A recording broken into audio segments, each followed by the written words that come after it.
नमस्कार, news blast में आप सभी का बहुत स्वागत है और आपके साथ मैं हूं दीपा बाफिला। चलिए शुरू करते हैं खबरों का सिलसिला। मंत्रिपरिषद की बैठक, लॉकडाउन बढ़ाने का सुझाव दिया गया। मंत्रिपरिषद की बैठक हुई, गहलोत की 7वीं लॉकडाउन बढ़ाने का सुझाव मिला। बैठक में मुख्यमंत्री गहलोत को दिया मंत्रियों ने सुझाव। 24 मई के बाद बढ़ेगा प्रदेश में लॉकडाउन। तमाम मंत्री जो वहां पर मौजूद थे, ये सुझाव दिया गया कि लॉकडाउन बढ़ाना सही होगा प्रदेश की सेहत के लिहाज से भी। 24 मई के बाद बढ़ेगा प्रदेश में लॉकडाउन, ये खबर है। मुख्यमंत्री गहलोत लेंगे लॉकडाउन पर आखिरी फैसला, अंतिम निर्णय। मंत्रियों को दिए गए प्रभार वाले जिलों में एक्टिव रहने के निर्देश। ये कहा गया है जो प्रभार वाले जिले हैं वहां पर अपनी एक्टिवनेस को बढ़ा दीजिए। वैक्सीनेशन को लेकर मंत्री परिषद ने चिंता जाहिर की और कहा कि प्रदेश को मांग के अनुसार वैक्सीन नहीं मिल पा रही है। अब जो भारी कमी है वैक्सीन की, उसको लेकर भी चिंता जाहिर की गई और ये कहा गया कि प्रदेश को मांग के अनुसार, मांग के मुताबिक जितनी जरूरत है उतनी वैक्सीन नहीं मिल पा रही है।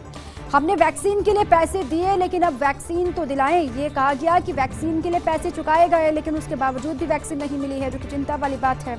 भारत सरकार को ग्लोबल टेंडर करना चाहिए, ये भी सुझाव दिया, ये कहा गया एक तरीके से। मंत्रिपरिषद की बैठक के बाद बोले प्रताप सिंह खाचरियावास, वो मीडिया के सामने आए और कहा कि अब पुलिस वालों को वाहनों को सीज करना बंद करना चाहिए। ये साफ तौर से कहा गया कि अब पुलिस वाहनों को सीज करना बंद करें, किसी को बेवजह परेशान ना किया जाए, ये भी कहा गया प्रताप सिंह खाचरियावास की तरफ से। और सीएससी और पीएससी को मजबूत किया जाएगा, ये भी कहा गया है। तो लगातार नजर है कोविड के हालातों को लेकर। अब खबर यह है कि लॉकडाउन बढ़ सकता है, इस पर आखिरी फैसला खुद सूबे के मुखिया अशोक गहलोत लेंगे। अब छोटी आंत में मिला ब्लैक फंगस, दिल्ली के सर गंगाराम अस्पताल में सामने आया दुर्लभ प्रकरण। ये महत्वपूर्ण खबर है कि अब छोटी आंत में ब्लैक फंगस दिखाई दिया है, मिला है। दिल्ली के सर गंगाराम अस्पताल का ये वाकया है जहां पर डायबिटीज से पीड़ित 2 मरीजों में पाया गया ब्लैक फंगस। ये जानकारी है कि डायबिटिक के पेशेंट थे 2 मरीज जिनमें ब्लैक फंगस की पुष्टि हुई है। एक पीड़ित की उम्र 56 साल और दूसरे की 68 साल उम्र है। दोनों मरीज रह चुके पूर्व में कोविड से संक्रमित, कोविड के पेशेंट भी रह चुके हैं। हालांकि दोनों में से एक की मरीज ने लिया लंबे समय तक स्टेरॉइड। ये खबर है कि दोनों में से सिर्फ एक ने ही लंबे वक्त तक स्टेरॉइड का सेवन किया है, लिया है। बायोप्सी से इन मरीजों की छोटी आंत में ब्लैक फंगस की पुष्टि हुई है, जो कि चिंता वाली बात है। ऐसा कहीं पर अभी तक दिखाई नहीं दिया था, लेकिन जो दिल्ली से खबर निकलकर सामने आई है उससे और भी सचेत हो जाने की आवश्यकता है अलग अलग राज्यों को।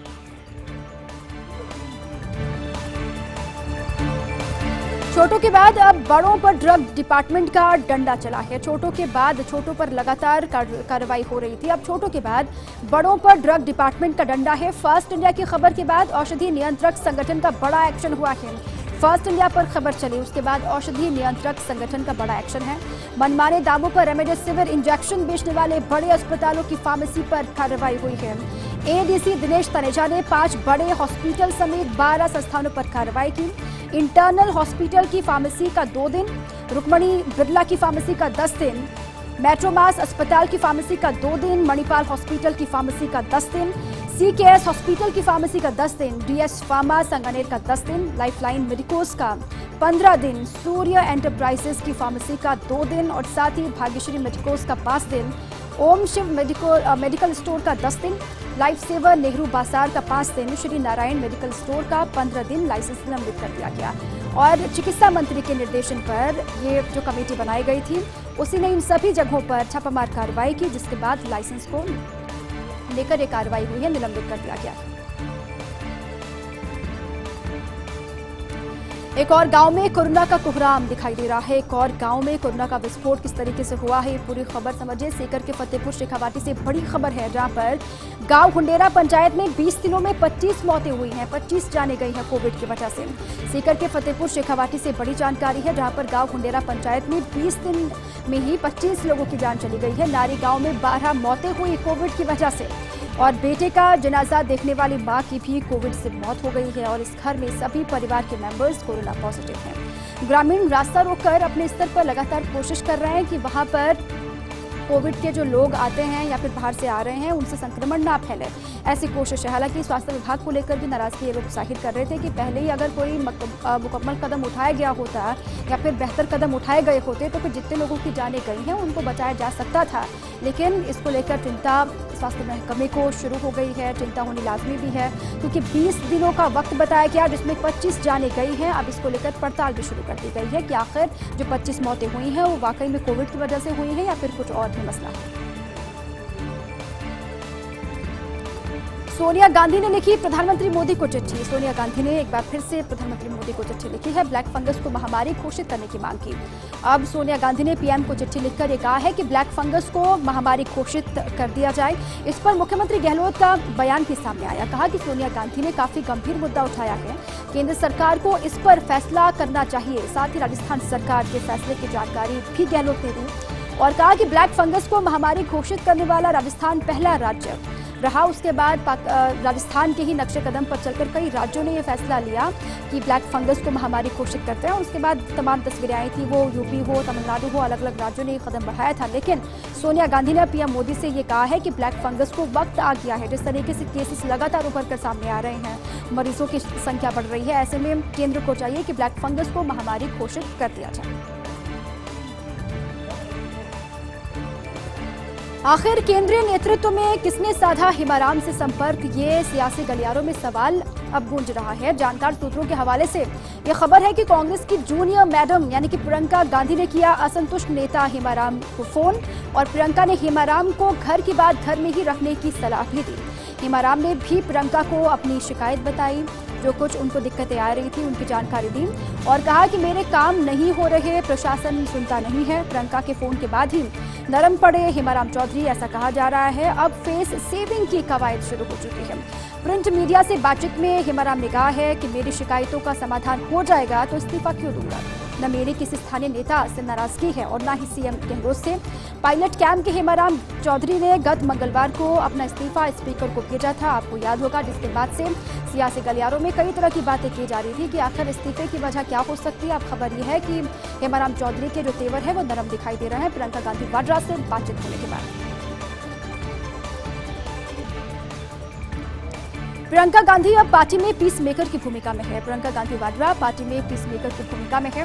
प्रियंका ने की असंतुष्ट जो लीडर्स हैं उनसे बातचीत। प्रियंका ने असंतुष्टों से फोन पर बात की।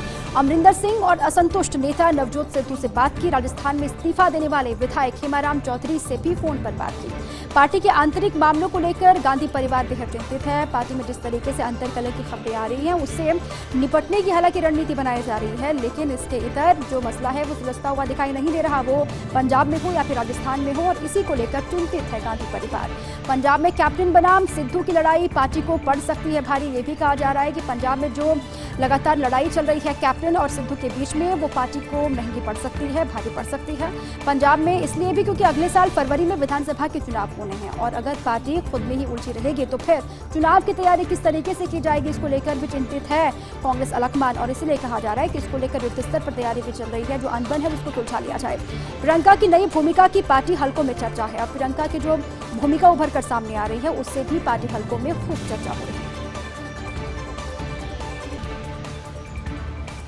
इस्तीफा देने वाले कांग्रेस विधायक हिमाराम चौधरी के तेवर नरम दिखाई दिए। इस्तीफा देने वाले कांग्रेस विधायक जिसके बाद से ही हड़कंप एक तरीके से बच गया था, हिमाराम चौधरी के तेवर नरम दिखाई दे रहे हैं। उन्होंने कहा है कि मेरी शिकायतों का समाधान अगर हो जाएगा तो फिर मैं इस्तीफा क्यों दूंगा। न मेरी किसी स्थानीय नेता से नाराजगी है और न ही सीएम अशोक गहलोत से कोई गिला शिकवा है। इस्तीफा वापस लेने के सवाल पर उन्होंने कहा कि पहले मुद्दों का समाधान होने दीजिए, फिर इस पर मैं आगे सोचूंगा। मुद्दों का समाधान हो जाएगा तो इसी आधार पर आगे का निर्णय करूंगा। अपने काम लेकर आते हैं तो काम करवाने में मुझे ही दिक्कत होती है। जिला अधिकारियों के 4 घंटे फोन नहीं उठाने के सवाल पर हिमाराम ने कहा कि मैं इसका खंडन नहीं करूंगा।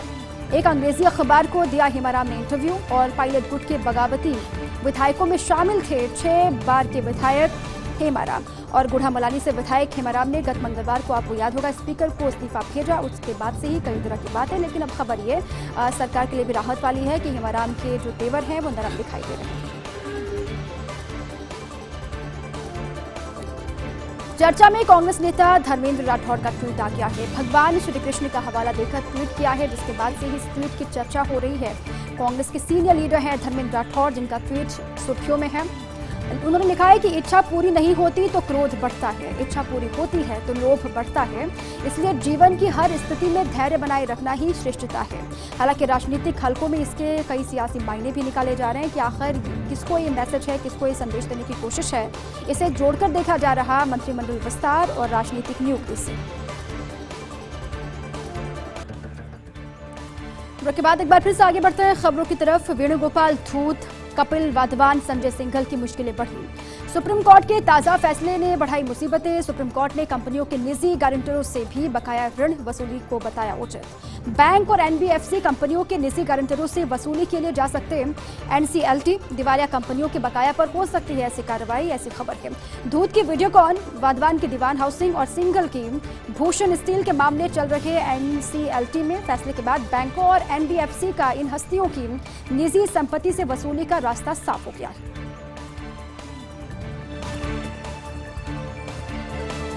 कोरोना से मुकाबले के लिए कोऑपरेटिव फेडरलिज्म की भावना जरूरी है। इंडियन एक्सप्रेस की संपादकीय टिप्पणी है। कोरोना की पहली लहर में केंद्र और राज्य में बेहतर तालमेल था।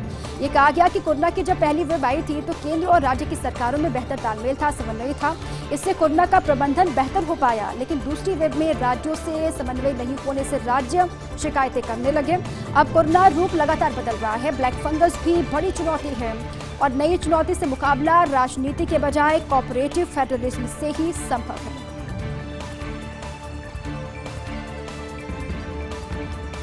स्टेट बैंक ऑफ इंडिया की रिपोर्ट का आकलन है कि देश में कोरोना वैक्सीन पर खर्च होंगे करीब 3,70,000 करोड़ रुपए। ये आकलन किया गया स्टेट बैंक ऑफ इंडिया की तरफ से। रिपोर्ट इसमें तमाम बातों का जिक्र किया गया है। देश में कोरोना वैक्सीन पर जो खर्च होंगे, पैसे जो अमाउंट खर्च होगा वो है 3,70,000 करोड़ रुपए। वैक्सीनेशन का ये खर्च लॉकडाउन के कारण हुए नुकसान से भी कम है। जो वैक्सीनेशन में ये खर्च आ रहा है वो लॉकडाउन के कारण जो नुकसान हुआ उससे कम है। लॉकडाउन से करीब 5.5 लाख करोड़ रुपए के नुकसान का अनुमान है। और ये कहा जा रहा है कि अभी जो वैक्सीनेशन को लेकर तमाम दावे किए जा रहे हैं, वैक्सीनेशन में खर्च को लेकर तमाम बातें, उसी को लेकर रिपोर्ट है कि वैक्सीनेशन का जो खर्च है वो लॉकडाउन के कारण हुए नुकसान से भी कम है। लॉकडाउन से करीब 5,50,000 करोड़ रुपए का नुकसान हुआ था, ये अनुमान है।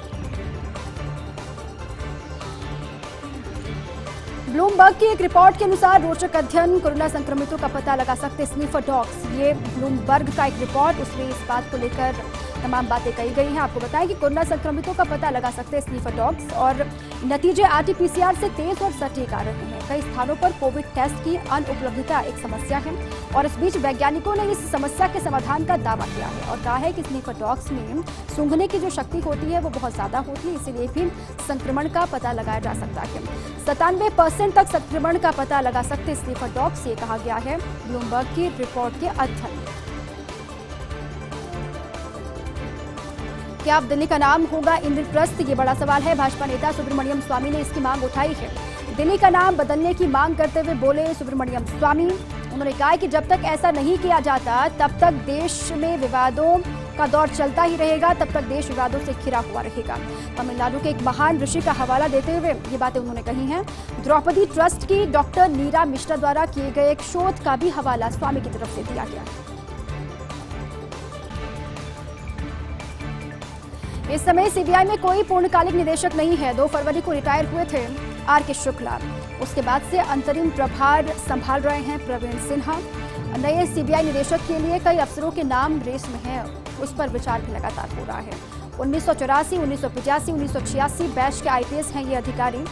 Rakesh Asthana, YC Modi, Loknath Bohra, Arun Kumar, Subodh Jaiswal, Hitesh Chandra Awasthi, VSK Kaumudi, MA Ganapathi CBI निदेशक बनने की कतार में शामिल हैं। किसके नाम पर मुहर लगती है, इस पर लगातार नजर रहेगी। केंद्र डाल तो पश्चिम बंगाल सरकार पात। नारदा सिंह मामले में तृणमूल नेताओं की गिरफ्तारी का जवाब है। अब भाजपा सांसद अर्जुन सिंह से पूछताछ की तैयारी चल रही है। Bhatapara Naihati co operative bank के अध्यक्ष थे अर्जुन सिंह और सितंबर 2020 में बैंक के अध्यक्ष पद से हटाए गए अर्जुन सिंह और भ्रष्टाचार के आरोप में, करप्शन के आरोप में भाटापारा पुलिस थाने में दर्ज हुई है एफआईआर। पश्चिम बंगाल सीआईडी ने पूछताछ के लिए भेजा समन। 25 मई को पूछताछ के लिए हाजिर होने के निर्देश दिए गए। भारत को 1 अरब टीकों का ऑर्डर देने की जरूरत है, इस वक्त ये कहा जा रहा है। अंतर्राष्ट्रीय मुद्रा कोष यानी कि आईएमएफ में हो रही थी बातचीत। गीता गोपीनाथ और इकोनॉमिस्ट रुचिर अग्रवाल ने ये जानकारी दी है। 60% टीकाकरण के लिए तत्काल 1 अरब टीकों की आवश्यकता है, जरूरत है। जिस तरीके से हालात हिंदुस्तान में हैं, ऐसे में 1 अरब टीकों की जरूरत है। इसमें हो सकता है भारत के जीडीपी का 0.25% खर्च हो। और आईएमएफ की चीफ इकोनॉमिस्ट हैं गीता गोपीनाथ। सुप्रीम कोर्ट में मुवक्किलों से भारी फीस वसूलने का चलन शांति भूषण ने शुरू किया। अब सुप्रीम कोर्ट में सुनवाई शुरू होने से पहले शुक्रवार को बड़े वकीलों में एक रोचक चर्चा हुई। सीनियर एडवोकेट अभिषेक मनु सिंघवी, विकास सिंह, तुषार मेहता, के वेणुगोपाल में चर्चा हुई। सिंघवी ने किया खुलासा, भारी फीस लेना शुरू किया सीनियर वकील शांति भूषण ने। अन्य वकील भी थे इससे सहमत और सिंघवी ने किस्सा भी सुनाया। SCBA के अध्यक्ष मुरली भंडारे एक बार सीनियर एडवोकेट्स की फीस पर कैंपिंग करने का लाए थे प्रस्ताव। शांति भूषण ने इसका विरोध करते हुए प्रस्ताव फाड़कर फेंक दिया था। आजकल अनेक वकील 10 मिनट की एक पैरवी के लिए लेते हैं 10 लाख रुपए तक भी। और मजाक में सॉलिसिटर जनरल मेहता ने विकास सिंह से कहा कि फिर से ले आओ फीस कैंपिंग का प्रस्ताव। विकास सिंह हैं SCBA के अध्यक्ष और शांति भूषण हैं देश के जाने माने वकील, रह चुके हैं देश के कानून मंत्री भी और इंदिरा गांधी के खिलाफ जनता पार्टी नेता राजनारायण के थे वकील। इलाहाबाद हाईकोर्ट में इंदिरा गांधी हारी थी मुकदमा, तब लगी थी देश में इमरजेंसी। और चलिए इसी के साथ ही न्यूज ब्लास्ट में अभी के लिए बस इतना ही। खबरें लगातार जारी हैं, आप रहिए फर्स्ट इंडिया के साथ।